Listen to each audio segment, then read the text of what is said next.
welcome back, loyal fight fans. Another fantastic episode of Boxing. Loyal fight fans, loyal to boxing, and I so much appreciate that. From the bottom of my heart, really appreciate the new subscriptions. So much appreciate the comments down below. I love talking to you guys in the comments, responding to your comments. Any sort of questions or disagreements, if you can make them in the comments down below, but they are respectful, but say whatever you want, but they're in a respectful way.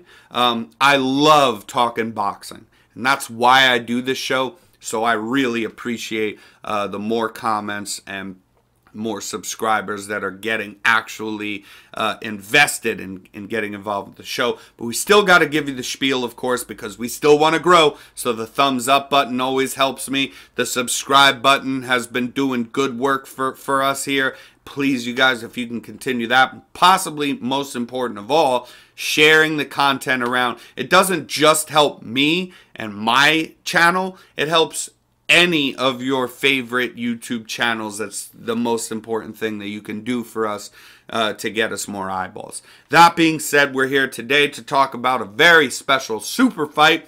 Yet another super fight in boxing made in this year. We are lucky to be boxing fans in 2023. Thank God. It's been a long time.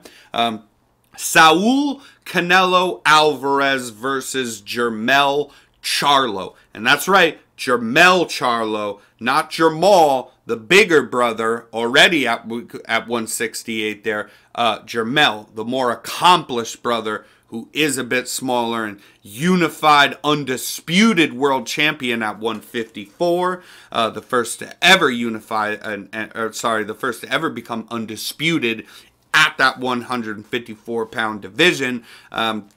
They will be fighting here coming up shortly in September, and I thought, let's give you this content a little bit early, a little bit ahead of time, because you know what one of the beautiful things about having a boxing channel, any channel, but for my channel, when you turn this on, you see me for the first time, you go, who the hell is this guy? And what in the fuck is he talking about? Well, the beautiful part is you can go back, or you check me out on a Spence Crawford pick and you go, this guy doesn't know about boxing. The beautiful thing is those people are people. They're people that can say whatever after the fact is over. Me, I sit in front of this camera week after week after week after week after week for 3 years running on this show, and I help you guys win money. So the best part is this ain't an ad. Don't just believe me. Go back and check out the old catalog. Go back every single week. I pick fights. I give you great gambling odds. I tell you what the odds are, and I have a fantastic percentage in gambling, which makes me a lot of money, and I'm only trying to help you make a lot of money for the price of your eyeballs, and the watch time on this show is all I ask. But yeah, Jermell Charlo, a very accomplished fighter, a very skilled fighter. But I want to jump right into this. What are the things to be worried about if you're Jermell Charlo? Well, first off, he has a fantastic jab. Jermell has a great jab that needs zero work at all. One of the best jabs, a top 10 jab in boxing, if you ask me. He has a very accurate jab that does not miss. He flicks it out perfect. He can also do a stiff jab. He has these kind of fundamentals that are even beyond fundamentals, where he has made them absolutely fantastic. What's his problem with it? Well, and not only the jab, by the way. He has the jab, and then his jab 1-2, when he puts one right behind it, the 1-2 with the jab and the straight right behind it is a thing of beauty that has actually been a staple in his boxing career, even if you go back way back at the beginning of his career and all the way to this point. His 1-2 is fantastic. He is a hard hitter, but more importantly than just hitting hard, it's his timing. He is a counter puncher through and through. And that is one of my favorite styles in boxing, the pure boxer counterpuncher. That being said, and I love Jermell Charlo. That being said, however, we have to understand that when you look at his great career and all these knockouts, when has he had problems? And then this is very simple. And why has he had problems? Well, the Tony Harrison fight, the first Tony Harrison fight in which he lost, right? So that Tony Harrison fight in which he lost, that was due to his inactivity. So he won rounds in that fight by counterpunching with cleaner punches, by having that power, but he lost rounds in that fight due to not sticking the jab out enough, waiting too much for the counterpunch. And even if he's blocking a lot along his gloves or his elbows, the judges are watching a guy who's thrown 6 punches in the round, against a guy who's thrown 30. So that is never going to suit you well, and he needs to pick up his activity. Now, he learned that, rematch with Tony Harrison, dominates him and stops Tony Harrison. That wasn't a surprise. Again, with the going back and checking out the catalog of me personally, you can go back and check out the first Jermell Charlo Tony Harrison fight, where I picked it as being a possible draw, if not even edged to Tony, where I picked Tony Harrison to win. Then we go to Brian Castano, which I was going to say, picked it as either a draw or edge to Brian Castano, because there you have another guy who's a hard-nosed fighter, who has a decent chin on him, and who puts out a lot of output, and walks fighters down and throws, and great cardio to do it. And that's the only reason. And so what did that turn out as? It turned out as a draw. I told you guys, don't be surprised if that's a draw, because Jermell Charlo is hands down the better, more special fighter of the two. But he has a demon, and it's his own fault. His opponents don't control it. He controls it. He doesn't stick the jab out to win some kind of otherwise close or lackluster rounds in between the ones where he lands the beautiful counter or drops a guy. You just need to have more activity in there. And this fight will be no different, you know, especially against a guy like Canelo Alvarez, who, you know, first off, I mean, a speedy guy. So you throw at his guard, he can hit one on the glove and counter with the same hand instantly. Instantaneous, and counter with the same hand. Speedy guy who does have good output. Canelo does stick the jab out. When he doesn't stick the jab out, he's sitting there with the high guard to wait for you to counter you. So basically, we almost have 2 counter punchers versus each other. Did you ever think about that? We basically have 2 counter punchers who sit in the high guard and sit still for a slip counter, right? So if they're both standing there, because I do see this fight playing out anyways as first couple rounds are kind of lackluster. That's how I see it. First couple rounds are feel out, kind of lackluster rounds. They stand there with the high guard like this, both of them. Or Charlo's moving around. Canelo definitely get front foot heavy and stand on the high guard and wait. And if you don't throw, then he'll rip you to the body. But if you do throw, he's waiting for you to throw so he can slip and counter you. So this will lead to lacklusterness. And so this fight, to me, depends on who literally not has more success, literally both guys are capable. Who's throwing more punches and attempting offense? Who is sticking the jab out there, regardless of if it's landing all the time or not? Because both guys, they can land. So who is throwing more punches is the person who literally wins this fight. And that sounds stupid, but if you know anything about boxing, that's, you know, a lot of punches being thrown against the guard and nothing's happening and the other guy's countering, going back. That does you no good. So, but what I'm saying is both these men have the capability of landing their punches, right? Setting up better punches off the jab, even if the jab's not landing. Who is being more active will decide who wins this fight. And besides that, I do think as well that it's worth mentioning that Canelo has a fantastic chin. Jermell Charlo has a fantastic chin. So what if we get a firefight here or a clean, good counter from somebody? I don't expect these guys dropping all over the place and I don't expect a stoppage either. So my prediction for this fight that is very safe, where we have odds, Canelo's about a minus 380, I believe, last time I checked, and Jermell plus 320 or something like that, or plus 300. But we don't have the specific odds yet of props, right? The prop odds.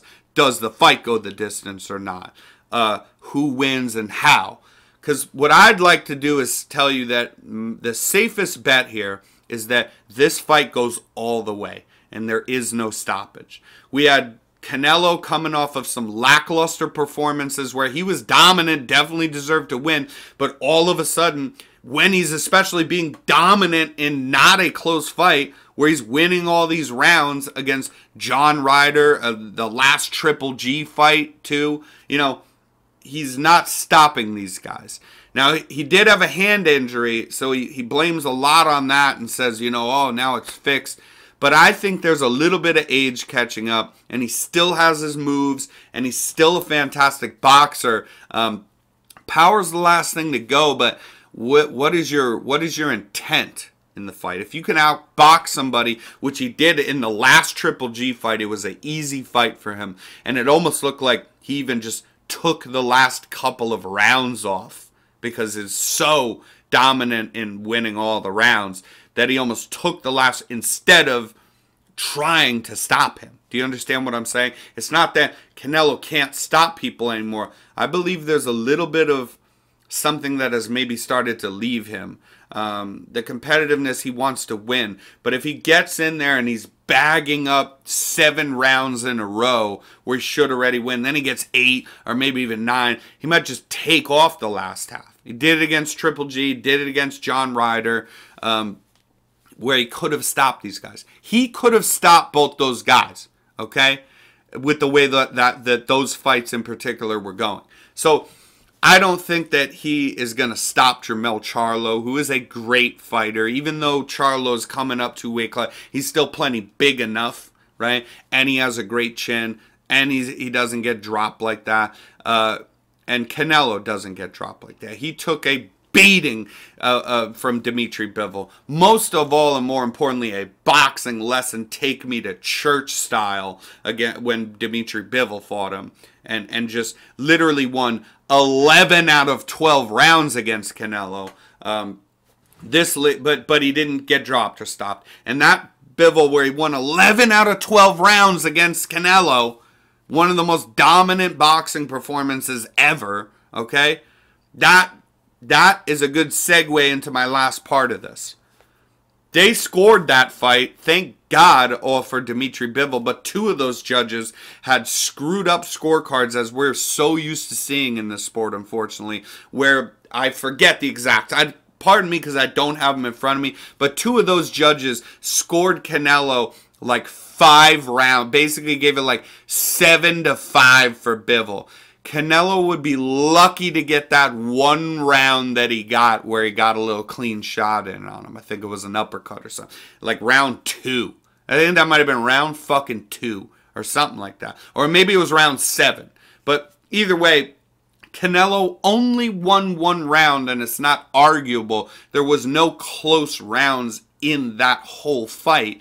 It was dominance from start to finish from Dimitri Bivol, and they almost tried to screw him out of that win with Canelo. Now, corruption, sure, it sometimes takes a place in boxing. I really think that it's more incompetence, and I do think, too, that even when you have a judge that's not incompetent, you know, and there's no corruption, and they're watching the fight, not watching their fucking phone or falling asleep like they sometimes do as well, unfortunately, but when you even have a good judge who you trust who's watching it, I do believe, whether you agree with it or not, I'm not even saying that I agree with it or not, but like when we had that Triple G Canelo, the first fight, and they're like, Triple G should have won that fight, and they gave it a draw, I could lean that Triple G, definitely I see that he could have won that fight, but that was a close enough fight. I think that a lot of times, right, the judges see, they like what Canelo does.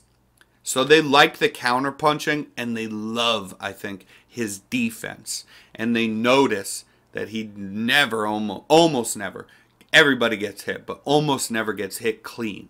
And it looks pretty. His head movement, like a little thing he learned from Mayweather, kind of like, it looks pretty, and they see that he's making them miss, and then they see, boom, one good counter. And so when all of us watch a fight, we see that too, but we see the guy landing little jabs in his face all along, you know, and then he'll slip a couple, get landed on a couple more, and hit to the body or something. We see a little scuffle where he throws and they throw back or chase him down, and they kind of catch him on the last one. And we see a lot of activity and a guy chasing him down. And then we think, well, that's a round for this guy. But I think that Canelo's style is like tailor-made for what a lot of these judges like. And that's how we got a Canelo decision over Arislandi Lara. I thought Arislandi Lara won that fight. With defense, by the way, the opposite of what I was talking about. But Canelo was a stalker and made it look pretty in those later rounds. And then I thought that the Triple G first fight was close enough. I wasn't as angry as some people at the draw, but I definitely get the gripe there. My point, the Austin Trout fight was somewhat close enough, right? My point, and then we had the Bivol fight, where thank God he lost, because he lost 11 of 12 rounds. They scored him 5 rounds when he only maybe won 1, right? So 2 of the 3 judges. So my point is that whether it's right or wrong, I'm here to give you gambling odds.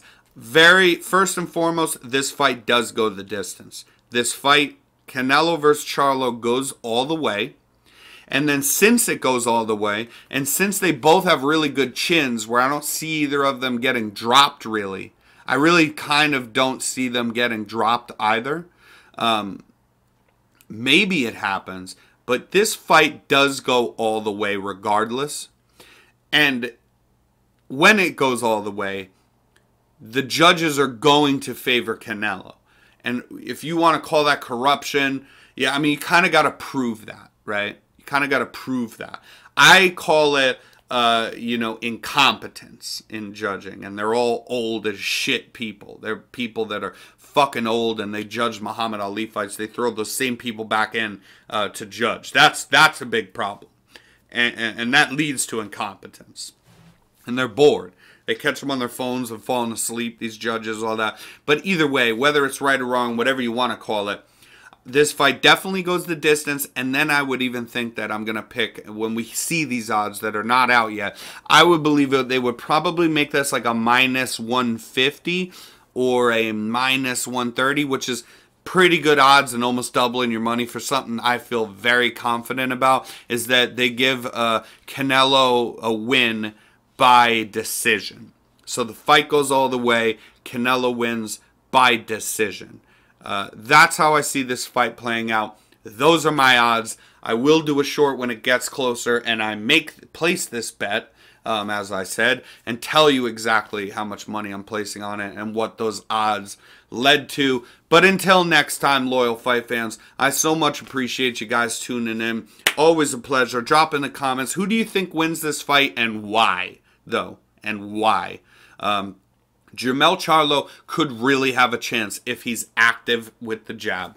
Like I said, I would be happy to be proven wrong here, but I think that this fight is won by who's more active. And the probability that out of the two is that Canelo will be more active and throw more punches than Jermell Charlo will.